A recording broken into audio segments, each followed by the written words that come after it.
2008도 1만 1017 판결 게임머니 환전과 죄형법 정주의 사건. 사건 번호는 대법원 2009년 4월 23일 선고 2008도 1만 1017 판결이다.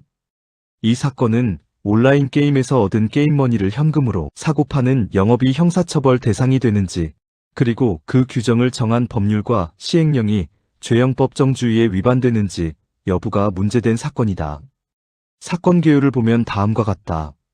피고인은 인터넷 게임 사이트와 게임머니 거래 사이트에 접속할 수 있는 컴퓨터를 마련해두고 직원들을 고용하여 게임머니를 사고 파는 영업을 하였다. 게임을 통해 얻은 가상의 화폐인 게임머니를 일정 가격에 판매한 뒤 다시 낮은 가격으로 재매입하는 방식으로 거래를 반복하였다.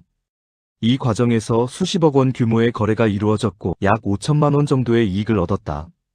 수사기관은 이러한 행위가 게임산업진흥에 관한 법률에서 금지하는 게임머니 환전 영업에 해당한다고 보아 피고인을 기소하였다.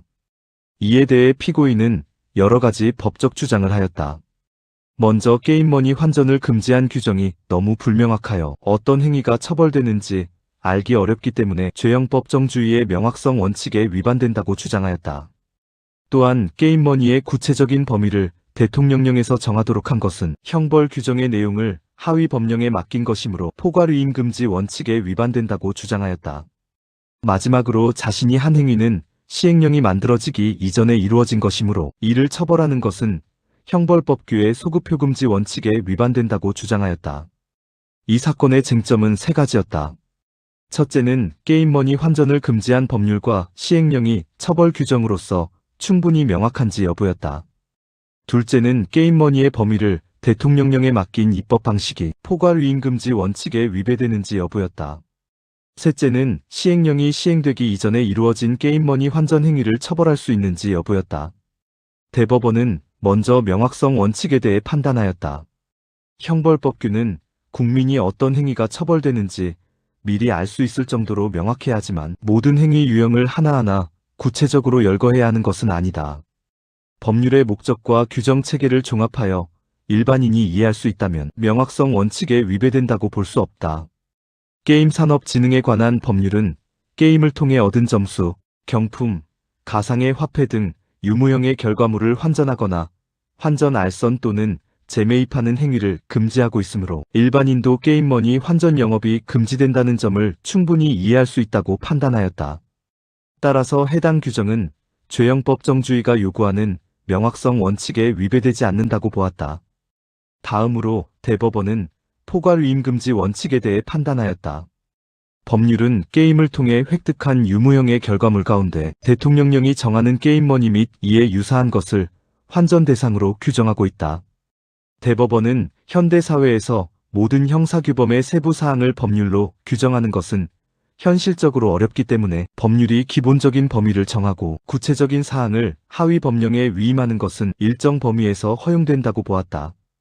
이 사건에서 법률은 게임머니의 개념과 환전, 금지의 기본 구조를 이미 제시하고 있으므로 대통령령에 의한 구체적 규율은 예측 가능하다고 판단하였다.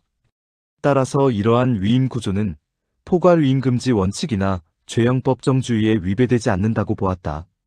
그러나 대법원은 소급표 문제에 대해서는 다른 판단을 하였다.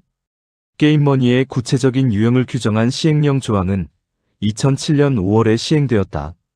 따라서 그 시행 이후의 환전 행위는 처벌할 수 있지만 시행 이전에 이루어진 행위까지 처벌하는 것은 헌법이 금지하는 형벌법규의 소급표에 해당한다고 보았다. 헌법과 형법은 행위 당시 법률에 의해 범죄가 되는 경우에만 처벌할 수 있다는 원칙을 명확히 하고 있기 때문이다. 결국 시행령이 시행되기 이전에 이루어진 게임머니 환전 행위까지 유죄로 인정한 원심 판결은 소급표 금지 원칙을 잘못 이해한 위법이 있다고 판단하였다. 이 판결은 헌법적 측면에서 죄형 법정주의의 여러 요소를 함께 다룬 사례라는 점에서 의미가 있다. 대법원은 명확성 원칙과 포괄위임 금지 원칙에 대해서는 비교적 유연한 태도를 보이면서도 소급표 금지 원칙에 대해서는 매우 엄격한 태도를 유지하였다. 이는 국민의 자유를 보호하기 위해 형벌의 시간적 적용 범위에 대해서는 특히 엄격한 통제가 필요하다는 헌법적 원칙을 확인한 것이다. 형사법적 관점에서도 이 판결은 중요한 의미를 가진다. 온라인 게임과 같은 디지털 산업에서는 새로운 형태의 경제 활동이 빠르게 등장하기 때문에 법률이 모든 구체적인 내용을 미리 규정하기 어렵다. 따라서 일정 부분을 시행령이나 규칙에 맡기는 입법 방식이 불가피할 수 있다. 다만 이러한 경우에도 국민이 처벌 가능성을 예측할 수 있는 정도의 기준은 반드시 법률에 규정되어야 한다는 점을 보여준 판례라고 할 수 있다. 결국 대법원은 원심 판결 중 게임산업진흥법 위반 부분을 파기하고 사건을 다시 심리하도록 환송하였다. 이 판결은 게임머니 환전과 같은 새로운 형태의 경제활동을 규제하는 법률 구조를 검토하면서 죄형 법정주의의 명확성 원칙, 포괄 위임 금지 원칙, 그리고 소급표 금지 원칙이 실제 사건에서 어떻게 적용되는지를 보여주는 중요한 판례로 평가된다.